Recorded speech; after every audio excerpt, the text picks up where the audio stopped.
रोज रोज काय भाजी बनवायची हेच टेन्शन सकाळ संध्याकाळ. तर मी बनवली होती आज तोंडलीची भाजी. तर इथे मी पाव किलो तोंडली स्वच्छ धुवून घेतली आणि ती चिरून घेतली उभी.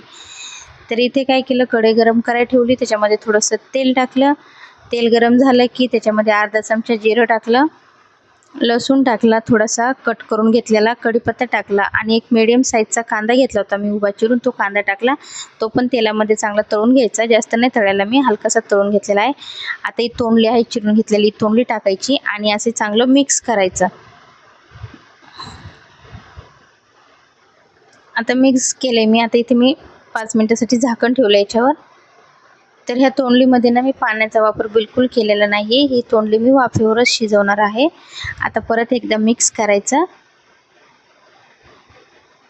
आता हिला पाणी सुटलेलं आहे थोडंफार, परत झाकण ठेवायचं आणि जे काही पाणी सुटलेलं आहे ते पूर्ण आटून घ्यायचं.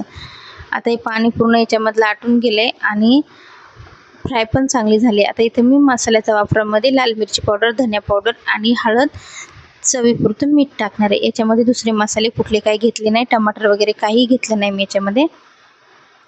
आता परत 2-3 मिनिटासाठी इथं झाकण ठेवून एक वाफ घ्यायची आणि नंतर चेक करायचं तोंडली शिजली का कशी. तर ही तोंडली छान शिजलेली आहे.